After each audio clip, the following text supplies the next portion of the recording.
তিন শ্রেণীর মানুষ আল্লাহ রাব্বুল আলামিনের মেহমান। তিন শ্রেণীর মানুষ আল্লাহ পাকের মেহমান। এক নাম্বার হচ্ছে গাজী। গাজী মানে কি? ইসলামের জন্য যুদ্ধ করেছে, অন্য কোনো জন্য নয়, দিন ইসলামের জন্য যুদ্ধ করেছে, বিজয় লাভ করেছেন, নাম কি? গাজী। এই ব্যক্তি আল্লাহর মেহমান। যেমন আবু বকর সিদ্দিক, ওমর, ওসমান, আলী রাদিয়াল্লাহু আনহুম, তারা ইসলামের জন্য যুদ্ধ করেছিলেন না? তারপরে তারা জীবিত ছিলেন না? তারা তখন গাজী হিসেবে বেঁচে ছিলেন। ঠিক আছে। দুই নাম্বার হচ্ছে মুতামির, মানে ওমরাকারী। যে ব্যক্তি ওমরা করতে গিয়েছে সে আল্লাহর মেহমান। আর তিন নাম্বার এই যে হাজি, যে ব্যক্তি হজ করতে গিয়েছে সে আল্লাহ পাকের মেহমান। আমাদের একটা কর্তব্য আছে, এটাও একটা হাদিসে এসেছে। নবী করিম সাল্লাল্লাহু আলাইহি ওয়াসাল্লাম বলেছেন, ইদা লাকিতাল হাজ, যখন তুমি কোনো হাজির সাথে দেখা করবে, সাক্ষাৎ পাবে, ফাসাল্লিমু আলাইহি, তখন তাকে সালাম দিও, তখন তাকে সালাম দিও এবং তার সাথে মোসাফা করবে। তার সাথে কি করবে? মোসাফা করবে। এখন এক হাতে না দুই হাতেই তর্কে যাওয়ার দরকার নেই, মোসাফা করেন। এক হাতে পারলে এক হাতে করেন, দুই হাতে পারলে দুই হাতে করেন, এটা নিয়ে তর্ক করার দরকার নেই, মোসাফা করেন। ঠিক আছে। মানে আমরা তো তর্কের শেষ নাই, যে কোনো ইস্যু পাইলেই তর্ক। আরাফা নিয়ে তর্ক, তারাবি নিয়ে তর্ক, ঈদের তাকবীর নিয়ে তর্ক, হ্যাঁ, রাকাত সংখ্যা নিয়ে তর্ক, মোসাফা নিয়ে তর্ক, বাকি রাখছে কি সেটা জানি না। আর এই তর্কগুলো করতে করতে দেখবেন ইসলামের বেসিক জিনিসগুলোই নাই, গায়েব। ইসলামী না আছে খেলাফা, ইসলামী না আছে এমারা, না আছে ইউনাইটেড কোনো ইসলামিক কমিউনিটি, না আছে ইসলামিক কোনো ইকোনমিক্সের বেস, না ইসলামিক কোনো মিডিয়া, না ইসলামিক কোনো কিছুই নাই। এই চ্যানেলের ভিডিওগুলো শুধুই প্রচারের জন্য। যদি কোনো আলেম শিরক বা বেদাতি কোনো আমলের কথা বলে এবং সেটা যদি সহিহ হাদিস দ্বারা প্রমাণিত না হয়, তাহলে সেটার দায় সম্পূর্ণ ওই আলেমের। আর আপনারাও আমল করার আগে আগে যাচাই করে নেবেন, অন্যথা প্রপার চ্যানেল এটাতে কোনো দায়ভুক্ত থাকবে না। যা আছে প্রোটেস্ট্যান্ট ভার্সন, মানে নামাজ, রোজা, হজ, যাকাত, এগুলাই। আর এগুলো নিয়ে আমরা এখন তর্ক করছি। ব্যক্তি পর্যায়ে দিন আছে, বাকি বাইরে আর দিন নাই। মসজিদের মধ্যে আসবে পাক্কা নামাজি, মসজিদ থেকে বের হয়ে গেল সুদখোর। তো আল্লাহ হেফাজত করুক আমাদেরকে। আমাদের বড় বড় ইস্যুগুলো নিয়ে বেশি কথা বলা উচিত। মোসাফা এক হাতে হবে না দুই হাতে, এর জন্য কি জান্নাত জাহান্নামের ফয়সালা হয়ে যাবে? তাই মনে হয় আপনাদের? সুবহানাল্লাহ।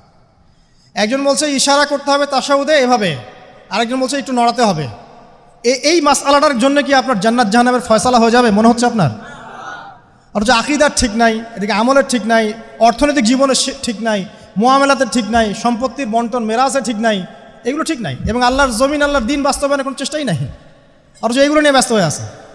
আল্লাহ পাক আমাদের বিচক্ষণতা দান করুন, দূরদর্শিতা দান করুন, আমিন।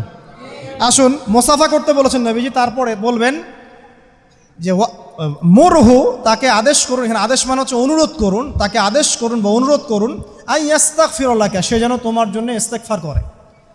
কে?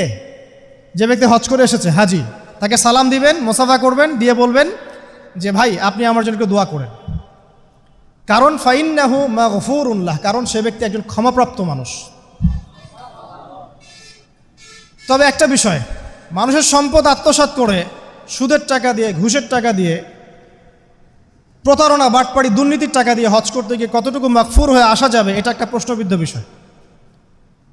তো এই বিষয়গুলোকে ক্লিয়ার করে হজ করতে যাওয়া উচিত। আল্লাহ পাক আমাদেরকে তৌফিক ইনায়াত করুন, আমিন। এই দিনের একটা প্রতিশ্রুতি আছে। কি প্রতিশ্রুতি? আয়েশা রাদিয়াল্লাহু আনহা থেকে সহিহ মুসলিমে এসেছে এবং জাবের রাদিয়াল্লাহু আনহু থেকে ইবনে হিব্বানের 3853 নম্বর হাদিসে এসেছেন। আল্লাহ রাব্বুল আলামিন এই দিনে হাজিদেরকে দেখে বলেন, যারা আরাফার মাঠে এসেছেন তাদেরকে দেখে বলেন যে আমার এই বান্দারা দূর দূরান্ত থেকে সফর করে এখানে এসেছে, ওদের চেহারাগুলো তাকিয়ে দেখো, ক্লান্ত, ক্লিষ্ট, চুলগুলো এলোমেলো, পরিশ্রান্ত, তারা আমার রহমতের প্রত্যাশী, অথচ তারা কেউ আমার আযাব দেখে নাই। হে ফেরেশতারা, তোমরা সাক্ষী থাকো, আমি তাদের সবাইকে মাফ করে দিলাম। এবং নবী সাল্লাল্লাহু আলাইহি ওয়াসাল্লাম বলছেন যে আজকের দিনে যত মানুষকে আল্লাহ পাক জাহান্নাম থেকে মুক্তি দিবেন, অন্য কোনো দিনে এত মানুষকে আল্লাহ পাক মুক্তি দিবেন না। আল্লাহ পাক আমাদেরকে সবাইকে জাহান্নাম থেকে মুক্তি দান করুন, আমিন। তো শেষ যে বিষয়টার দিকে টাচ করে আমি কনক্লুশন দিকে যাব, সেটা হলো উম্মতে মুহাম্মাদির জন্য আজকের দিনের মধ্যে স্পেশাল কি বলেন তো? এটা হচ্ছে আমাদের মূল পয়েন্ট। আজকের দিনে ফজিলত জানলাম, আমরা আমলগুলো জানলাম, সব ঠিক আছে, কিন্তু আমাদের জন্য আসলে স্পেশাল কি জিনিস? আমাদের জন্য আজকের দিনের স্পেশাল যে বিষয় সেটা হলো আজকের দিনে দিন ইসলাম পূর্ণতা লাভ করেছে। ইসলামের পূর্ণতা দিবস আজকে। 23 বছর দিন ইসলাম প্রচার করার পরে আজকের দিন আল্লাহ পাক বলেছেন দিন পূর্ণ করে দিলাম। ইহুদিরা বলছিলেন যে আজকের দিন এই আয়াতটা যদি আমাদের উপর নাজিল হতো আমরা তাহলে ঈদ পালন করতাম। নবীজি বললেন এটা আমাদের ঈদের দিনই, এটাও আমাদের ঈদের দিন, কোনো সমস্যা নেই। তো আমাদের সবচেয়ে ইম্পর্টেন্ট জায়গা এটা যে আজকের দিনে দিন ইসলাম পূর্ণতা লাভ করেছে।